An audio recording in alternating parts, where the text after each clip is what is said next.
It is looking like British Columbia will play an important role in the federal election. Hours after dissolving government, Justin Trudeau began his campaign in Vancouver. With more to tell us why the West Coast matters is political analyst Michael Gagan. He's in Williams Lake, BC this morning. Michael, good morning. Good to see you bright and early. What is the significance of Justin Trudeau kicking off the campaign in BC? What does this tell us? Well, it tells us that British Columbia is going to be a major battleground province in terms of the federal election. With the Green numbers up, the NDP numbers down, the Liberals won a number of seats out here in the last election. We could see 3- and even 4-way splits in some of the ridings, particularly in the Lower Mainland. So he's signaling that he recognizes that this is an important area of the province, or important area of the country in which to campaign in. It wasn't so in 2015, so what has changed since that time?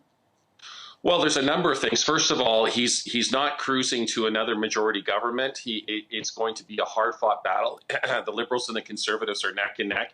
Also, you have Jody Wilson-Raybould now running as an independent in one of those Vancouver ridings. She, of course, was the former Liberal Attorney General. So he's also signaling that he's, I guess, willing to take that on as well. So there's a number of factors that have changed since last time around.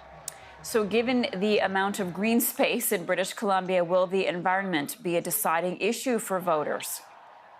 I think it's going to be one of them, and I think that's reflected in the fact that the Green Party numbers are up. And of course, every time we have one of these, extreme climate events, that only reminds people again that, hey, ding, ding, the environment, we have things that are happening and they're going to start costing us big time. So I think that's going to start reflecting more and more in terms of the way people's votes are in coming elections. So we've got a bit of time, a little extra time with you. So I want to ask you your thoughts on how the campaign kicked off yesterday for the Prime Minister, because he was dogged right out of the gate by questions about the SNC-Lavalin affair and Jody Wilson-Raybould. What do you make of the way things started for Trudeau yesterday? Well, I think it's not entirely surprising. I think the SNC-Lavalin affair is going to dog him throughout the election campaign. It's the main issue that the opposition parties have in terms of hitting against him, and it's the reason why he's not cruising to another majority government. It's the reason why he could lose to the Conservatives or be reduced to a minority government. So expect the Conservatives, the NDP, and the Greens to hammer on that issue throughout the election campaign. And it doesn't seem like this story is going to go anywhere anytime fast. We now know that the RCMP interviewed Jody Wilson-Raybould. Yeah, exactly. And there's also been reports that, there's now interference coming from Ottawa in terms of the RCMP undertaking further investigations. Again, that's making headlines this morning.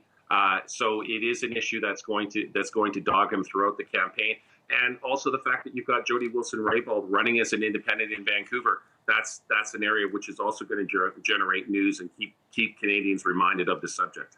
All right, Michael Gagan, we'll be talking to you throughout the next few weeks. Appreciate you being with us.